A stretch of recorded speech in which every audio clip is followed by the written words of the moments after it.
Hi, I'm Denise and welcome to this little video. I wanted to share a little video about how I work with life force energy, natural, universal life force energy, chi, ki, prana, call it whatever you wish, but how I work with that energy when I do gardening. So I've been working with energy for 21 years since I first was attuned to Reiki. But anybody can bring energy through their bodies, anybody can channel energy.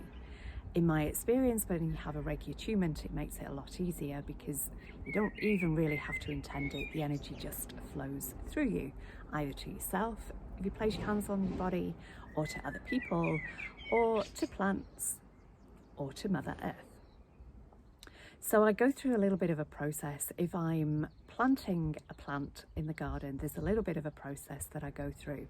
So I just wanted to share that with you. And if it doesn't resonate, you don't have to watch the rest of the video. You don't have to follow anything that I do. But if it does, you might find some little tips in here for your own work in the garden. And I really want to encourage people to spend more time growing things, more time in nature, because it really does help our bodies. It helps us release any heavier energies that we're holding.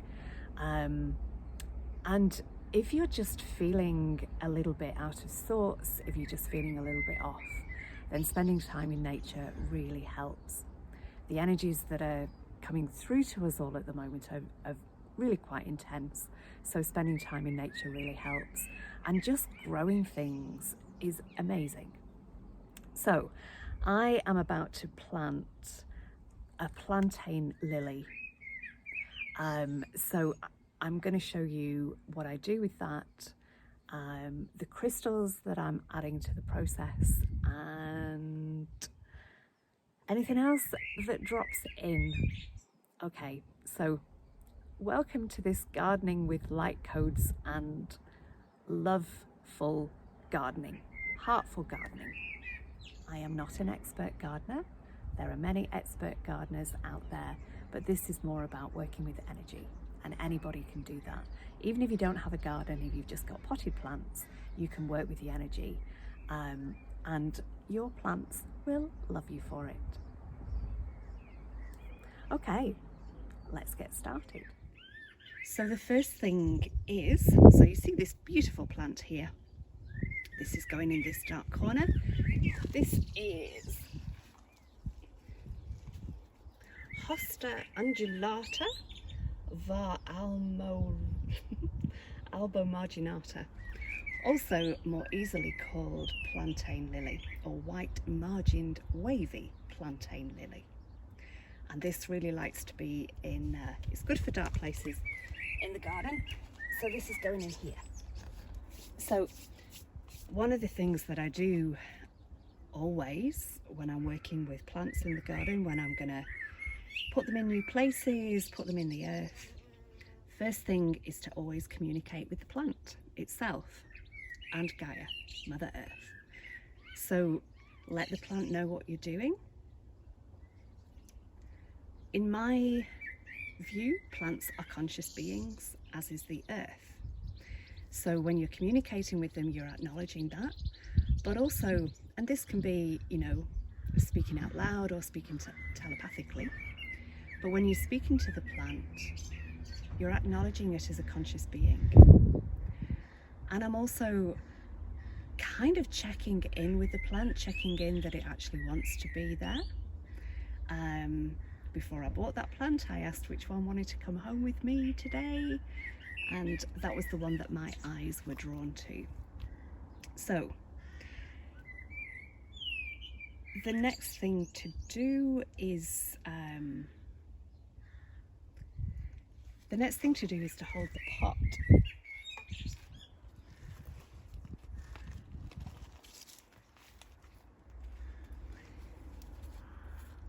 And when I'm holding the pot,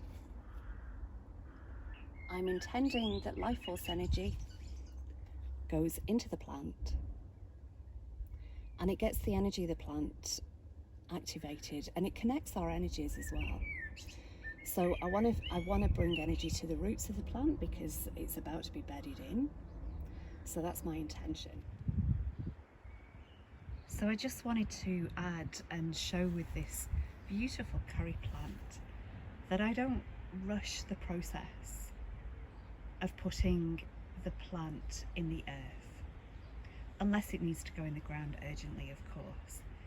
So before I take the plant out of the pot and put it in the ground, I normally stick the plant in position for a few days or longer on top of where it's going to go, and then dig my hole to put it in. And the corner that I'm putting the plantain in has rosemary, and the rosemary is not getting enough light over there, so I'm going to be moving the rosemary over here so it gets more hours of daylight. And this trench is almost ready for the rosemary. And this curry plant should be going in a few days. It's going to need a bit of a deeper hole. But the plantain lily, I've measured already. I've put it in with the pot, so I know that the hole's the right size for it. And the plantain lily is ready to go in after holding it and energizing its roots for a few minutes. Okay, so the plant is now in the ground. As I'm putting the plant in, I'm still checking in with the plant, making sure that the plant is happy in the direction that it's facing, see if it wants to, turn round. Just checking in if it's happy. And the way that I sense that, it's really just a sense of knowing. So even if you don't hear an answer from the plant, which you might well not do, you might just get a visual in your head of just turning it round a little bit. But you kind of know inside, you'll have the feeling in your body of when the plant is happy. Okay, so the next thing that I do is place my hands on the ground around it.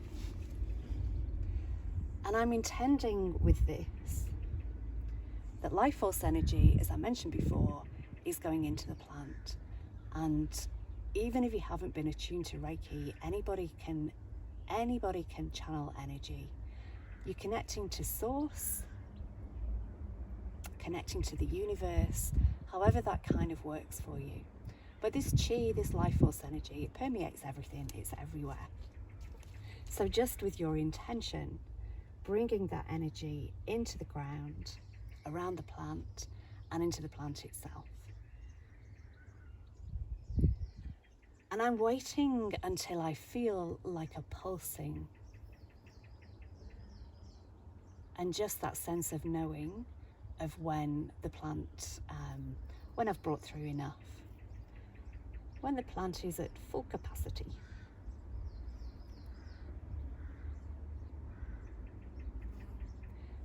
So the next thing that I do is I visualize that there's an octahedron, a crystalline octahedron of light around the plant. So an octahedron is two four-sided pyramids together, base to base. And you can just visualize it appearing around it, or you can visualize that coming up from the earth is the lower pyramid.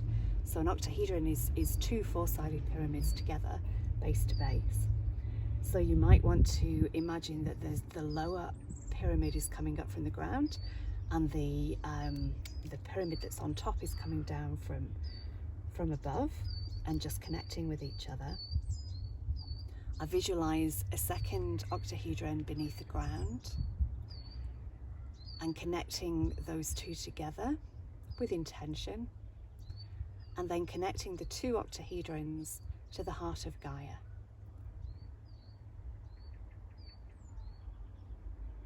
Okay, so I'm feeling a lot of pulsing now beneath my hands, and I'm feeling that this beautiful plant is happy and ready. And the next thing that I do is place some crystals around it, some stones. That one's ruby. This is rose quartz. I'm actually doing this to the four directions. I don't know if I don't think that's essential, but you can do as you wish. and the crystals just give a little bit more life force energy to the plant.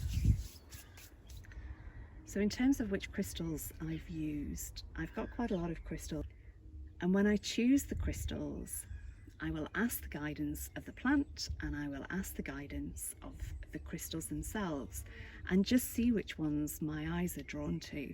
If you know the properties of the crystals, you might want to do it that way. But what I tend to do more is just intuitively see which ones my eyes are drawn to and go with that. So here we have, that one is a ruby, that is calcite that I found locally, and I think that one is aventurine, and that one is rose quartz. And I don't think there's really any hard and fast rules about which crystals to use, but just go intuitively with that. I'm finding that I'm placing more and more of my crystals in my garden. Some of them I will push into the ground and return to Mother Earth, and some of them may just be in position temporarily.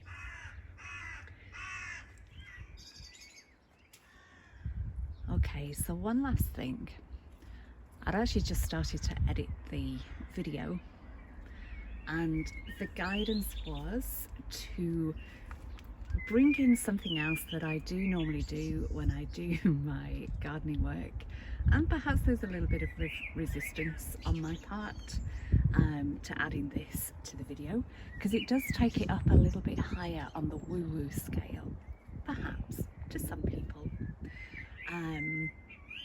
Anyway, but the guidance is to do it, so this is what I'm going to do.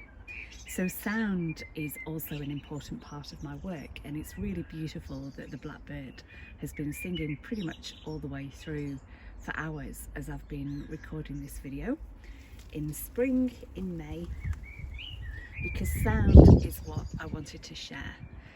So I mentioned before about the energy and how it comes through your very being, and it comes through your voice as well. And sometimes that can come through as what sounds like words or tones. Some people call that light language, or language of the heart, language of the soul. And I'm going to add that to this too. So I'm just going to go a little bit closer, put my hands around again. Hopefully I'm not blocking the view.